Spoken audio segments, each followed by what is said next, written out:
You don't lack ambition. That's not your problem.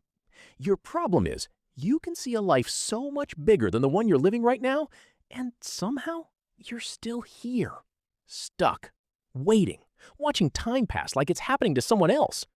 You imagine success vividly, the life, the freedom, the version of you who finally made it. Here's something strange.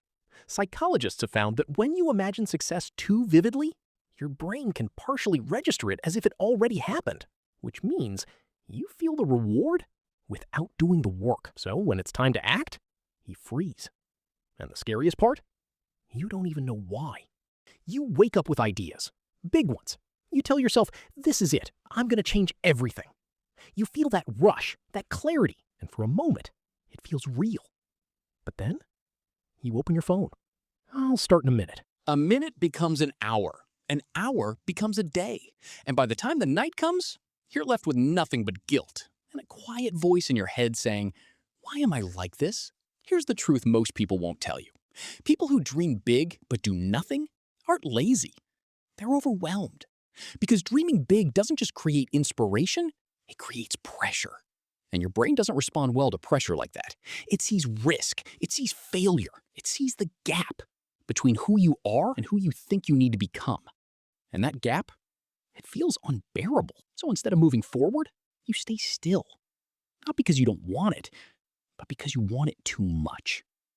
Pause for a second. Think about the last goal you set for yourself. Now ask yourself honestly, did you avoid starting, or did you avoid feeling like you might fail? There's something deeper happening here. When you imagine your dream life, you're not just imagining success, you're attaching your worth to it. If I achieve this, I'll finally be enough. And that's where it becomes dangerous.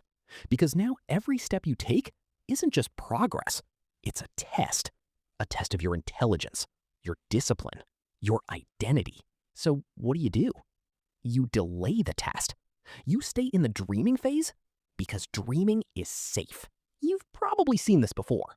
People who talk about starting a business for years. People who say they'll get in shape next week. Or maybe this is you.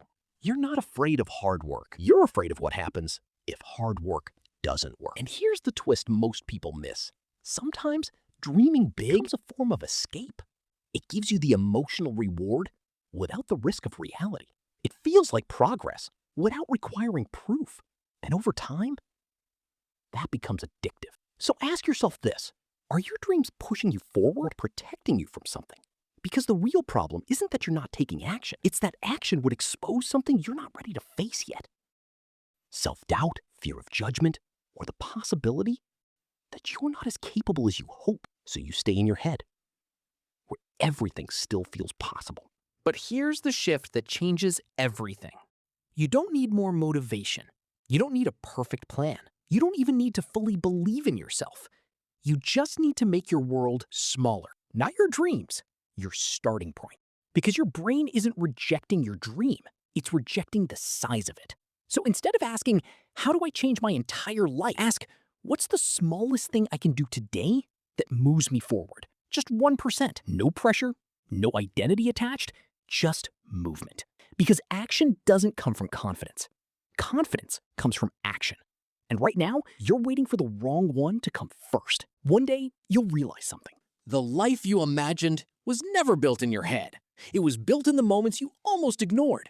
The small steps, the uncomfortable starts, the days you didn't feel ready, but showed up anyway. You don't need to stop dreaming. Just stop living there. Come back. Start small. And this time, don't wait until you feel ready, because you might be waiting forever.